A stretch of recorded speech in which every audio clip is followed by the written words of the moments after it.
नमस्कार, स्वागत आप सभी का मौसम तक चैनल पर। मैं हूं देवेंद्र त्रिपाठी। दोस्तों, अगले 24 घंटों के दौरान यानी 20 अक्टूबर को पूरे भारत में कैसा मौसम रहेगा, इसकी बात करेंगे। उससे पहले मैं आपको बता दूं कि पूरे भारत से आज मॉनसून की वापसी की घोषणा कर दी गई है।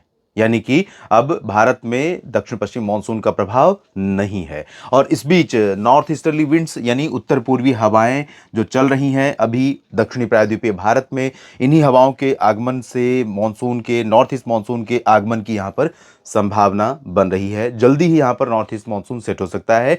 डिपेंड करेगा इस सिस्टम के प्रभाव पर, डिपेंड करेगा इस सिस्टम के मूवमेंट पर। अगर इस सिस्टम तेजी से ऊपर की तरफ जाता है, हवाओं को यहां पर नहीं सेट होने देता, तो मॉनसून की शुरुआत यहां पर नहीं होगी। लेकिन साउथ पेनिनसुलर रीजन में बारिश जरूर होगी, क्योंकि इस सिस्टम का प्रभाव भी है। और इससे पहले जो सर्कुलेशन यहां पर बना था, लो प्रेशर बन गया है और इसके जल्दी ही डिप्रेशन बनने की संभावना नजर आ रही है। और ये अभी क्या आप कह सकते हैं कि अब तस्वीरें लगभग लगभग साफ दिख रही हैं।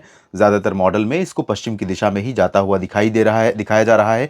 अब इसका भारत पर प्रभाव, सीधे तौर पर लैंडफॉल जैसे प्रभाव की संभावनाएं फिलहाल बहुत कम है।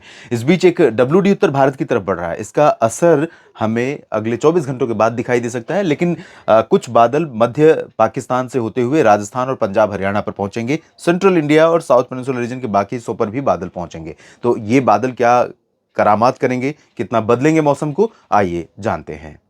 उत्तर भारत के भागों पर जब डब्ल्यूडी पहुंचेगा, उस दौरान कुछ गतिविधियां शुरू होंगी पर्वतीय क्षेत्रों में। लेकिन इस डब्ल्यूडी का जो अंतर है, जो पिछला डब्ल्यूडी था और इसमें, उसमें अंतर यह है कि पिछला डब्ल्यूडी थोड़ा सा भारत के करीब से होकर गुजर रहा था, ये थोड़ा भारत के दूर से होकर गुजरेगा, इसलिए बहुत ज्यादा प्रभाव नहीं दिखाई देगा।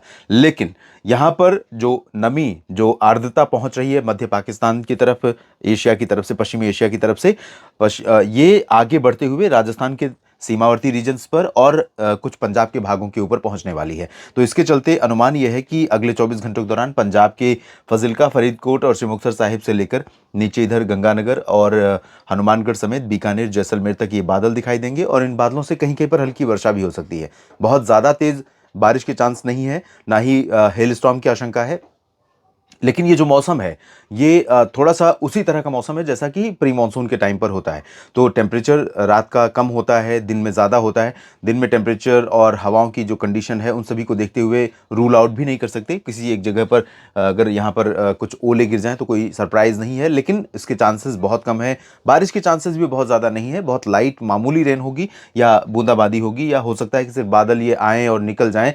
मीडियम से हाई क्लाउड ही यहाँ पर पहुँचे, डिपेंड करता है उस समय यहाँ की कंडीशंस क्या हैं। इसके अलावा पंजाब के बाकी सभी क्षेत्रों में, हरियाणा और दिल्ली, साथ ही साथ पूरा उत्तर प्रदेश का रीजन, उत्तराखंड, हिमाचल, जम्मू कश्मीर, इन सभी भागों में शुष्क मौसम रहने वाला है 20 अक्टूबर को।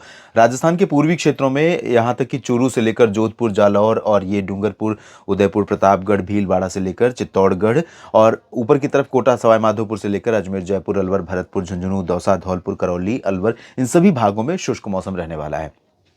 अंबाला से लेकर गुरुग्राम तक, सोनीपत को और रोहतक से लेकर हिसार, सिरसा, फतेहाबाद तक भी शुष्क मौसम रहेगा। लेकिन सिरसा और फतेहाबाद में कुछ बादल यहां आपको दिखाई दे सकते हैं, हल्के फुल्के।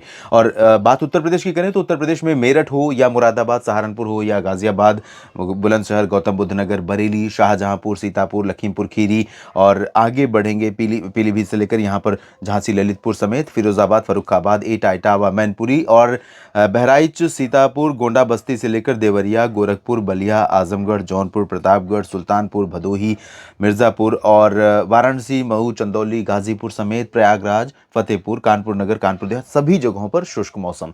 पश्चिमी दिशा की ड्राई विंड्स लगातार चलती रहेंगी। इन हवाओं के प्रभाव से रात और सुबह में मौसम काफी प्लेजेंटली कूल रहेगा, मौसम ठंडा महसूस होगा। लेकिन दिन में गर्मी भी होगी, धूप का असर ज्यादा रहेगा। तो ये परिस्थितियां आपकी खेती के लिए निश्चित तौर पर, इस समय जो खेती की अवस्था है या कटाई मड़ाई जहां चल रही है, वहां पर इस मौसम से काफी फायदा रहेगा। हालांकि खेतों में काम करना लगातार धूप में, वो थोड़ा चैलेंजिंग रहेगा, या बाहर काम करना वो चैलेंजिंग रहेगा। बिहार, झारखंड, पश्चिम बंगाल के सभी शहरों में शुष्क मौसम रहेगा। पश्चिमी दिशा की हवाओं का असर धीरे धीरे यहां पर कम होगा, क्योंकि थोड़ी सी नमी ऐड हो रही है पूर्वी हवाओं के कारण। तो यहां पर आर्द्रता के कारण थोड़ा सा धुंध हो सकती है। अदरवाइज पूरी तरह से क्लियर वेदर रहने वाला है, शुष्क मौसम रहने वाला है, कोई बादल नहीं रहेंगे, बारिश नहीं होगी। पटना, दरभंगा, गाजीपुर, भागलपुर, गया और मोतिहारी, चंपारण से लेकर किशनगंज सभी जगहों पर शुष्क मौसम। रांची, जमशेदपुर, देवघर, डाल्टनगंज, दुमका और पलामू, छतरा, लातेहार, धनबाद सभी जगहों पर शुष्क मौसम झारखंड में भी रहेगा। और कोलकाता से लेकर मालदा और सिलीगुड़ी, जलपाईगुड़ी, दार्जिलिंग समेत पश्चिम बंगाल के भी नीचे और ऊपर यानी हिमालयन रीजन में और निचले हिस्सों में सभी जगहों पर ड्राई वेदर की संभावना है।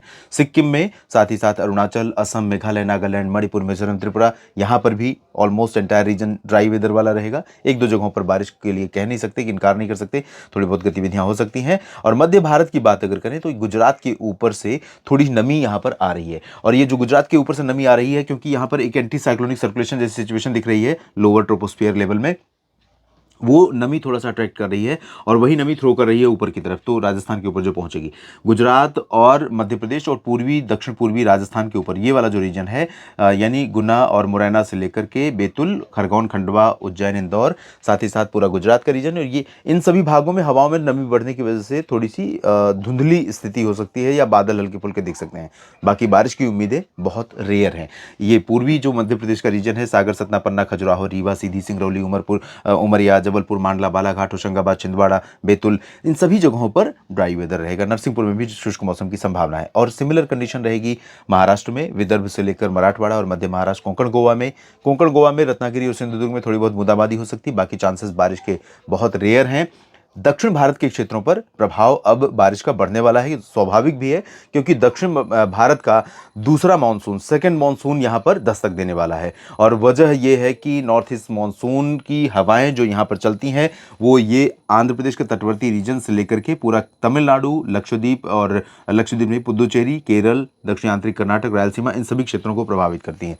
तो यहां पर आप तकरीबन 20 अक्टूबर से लेकर 31 दिसंबर के बीच अच्छी बारिश देखते हैं तमिलनाडु में। खास तौर पर तमिलनाडु के लिए मेन रेनी सीजन यही होता है, मानसून सीजन नहीं होता है। और यहाँ तक कि आंध्र प्रदेश के भी कुछ इलाकों में, केरल में भी इस दौरान काफ़ी बारिश रिकॉर्ड की जाती है। तो ये बारिश होने के लिए अब समय अनुकूल हो रहा है। लेकिन शुरुआती इंडिकेशन यह है कि नॉर्थ ईस्ट मानसून बहुत ज़्यादा स्ट्रॉन्ग प्रेजेंस शुरुआत में नहीं दिखाएगा, यानी कह सकते हैं अराइवल बहुत स्लो होने वाली है, सुस्त होने वाली है। उसके बाद धीरे धीरे परिस्थितियाँ बदलेंगी।